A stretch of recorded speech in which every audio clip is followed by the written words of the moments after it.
PR পদ্ধতিতে নির্বাচন, জুলাই সনদ সহ ৭ দফা দাবি পূরণ হলেই যে কোনো সময় নির্বাচনের জন্য প্রস্তুত জামাতে ইসলাম, এটাই জানিয়েছেন দলটির সহকারী সেক্রেটারি জেনারেল অ্যাডভোকেট এহসান মাহবুব জুবায়ের। সকালে ডিএমপি কমিশনের সঙ্গে বৈঠক শেষে তিনি একথা বলেন। এদিন সোহরাওয়ার্দী উদ্যানে ১৯ জুলাই জাতীয় সমাবেশের বিষয়ে ডিএমপি কমিশনারের সঙ্গে বৈঠক করে জামাতে ইসলাম প্রতিনিধি দল। বৈঠক শেষে জামাত নেতা বলেন, রাজনৈতিক ইতিহাসের সবচেয়ে বড় সমাবেশ করতে যাচ্ছে জামাত ইসলাম।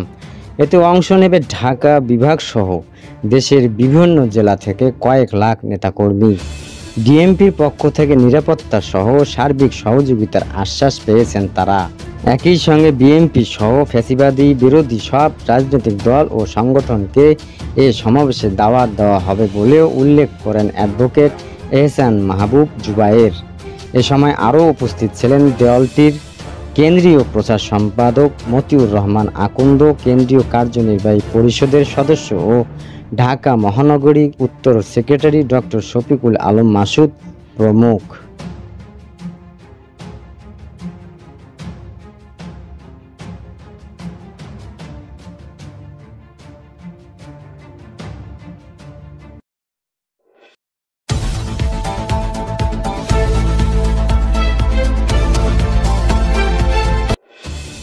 ছাত্র জনতার গণ অভ্যুত্থানে ক্ষমতাচ্যুত হওয়ার সাবেক প্রধানমন্ত্রী শেখ হাসিনার ফাঁস হওয়া অডিও নিয়ে এবার মুখ খুললেন অন্তর্বর্তী সরকারের তথ্য ও সম্প্রচার মন্ত্রণালয়ের উপদেষ্টা মাহফুজ আলম। বুধবার রাত ৮টা ৪ নিজের ভেরিফাইড ফেসবুকে পেজে দেওয়া এক পোস্টে তিনি লিখেছেন, হাসিনার অডিও এসেছে, ভিজুয়ালি আসবে শিগগিরই, সত্য প্রকাশ হবেই। এর আগে বিবিসির অনুসন্ধানী ইউনিট বিবিসিআই ফাঁস হওয়া একটি অডিও রেকর্ড প্রকাশ করে, যেখানে শেখ হাসিনাকে বিক্ষোভ দমনের নিরাপত্তা বাহিনীকে প্রাণঘাতী অস্ত্র ব্যবহারের অনুমতি দিতে শোনা যায়। ফাঁস হওয়া এই অডিও গত বছরের ১৮ জুলাই শেখ হাসিনার সরকারি বাসভবন গণভবনের একজন অজ্ঞাত সরকারি কর্মকর্তার সঙ্গে কথোপকথনের সময় রেকর্ড করা হয় বলে জানিয়েছেন বিবিসি। বিবিসির তথ্য অনুযায়ী বাংলাদেশ পুলিশের অপরাধ তদন্ত বিভাগ সিআইডি এবং আন্তর্জাতিক অডিও ফরেনসিক প্রতিষ্ঠান ইয়ারশট দুই পক্ষই রেকর্ডিংটি সত্যতা নিশ্চিত করেছে। বিশেষজ্ঞদের মতে অডিওতে কোনো সম্পাদনার ছাপ নেই, বরং এটি স্বাভাবিক ফোন আলাপ, যা সম্ভবত স্পিকারে বাজিয়ে রেকর্ড করা হয়েছিল। ব্রিটিশ মানবাধিকার আইনজীবী ও আন্তর্জাতিক অপরাধ ট্রাইব্যুনালের পরামর্শক টবি ক্যাডম্যান বিবিসিকে বলেছেন, এই রেকর্ডগুলো শেখ হাসিনার বিরুদ্ধে মামলার প্রমাণ হিসেবে অত্যন্ত গুরুত্বপূর্ণ এবং এগুলো সত্যতা সন্দেহাতীতভাবে প্রমাণিত হয়েছে।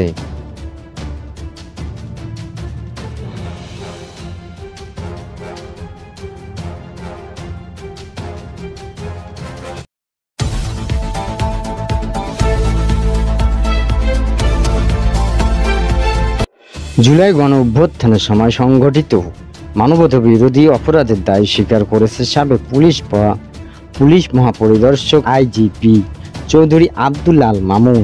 ট্রাইব্যুনালে তিনি বলেছেন, জুলাই আগস্টের আন্দোলন চলাকালীন আমাদের বিরুদ্ধে হত্যা ও গণহত্যা সংকটের অভিযোগ আনা হয়েছে, তা সত্য। এই ঘটনায় আমি নিজেকে দোষী সাব্যস্ত করছি।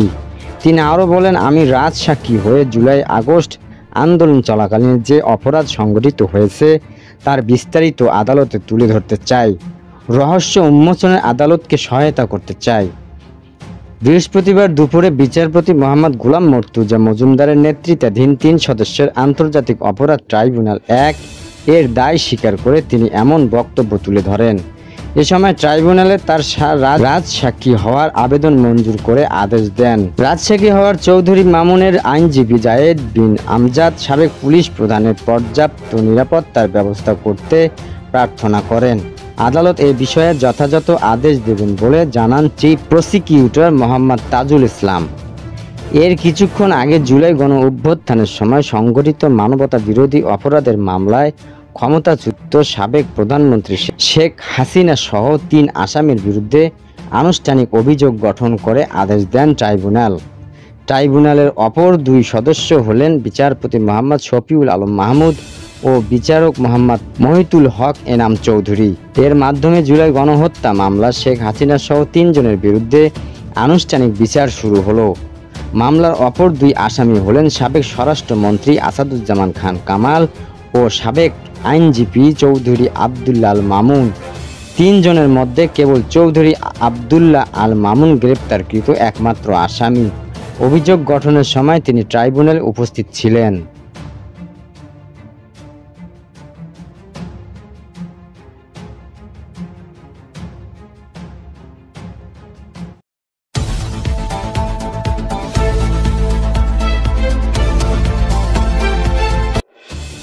গত 3 নির্বাচন বৈধ বলা বৈদেশিক পর্যবেক্ষকদের আসন্ন সংসদ নির্বাচন পর্যবেক্ষণের সুযোগ দেওয়া হবে না বলে জানিয়েছেন প্রধান নির্বাচন commissioner CEC M Nasir Uddin.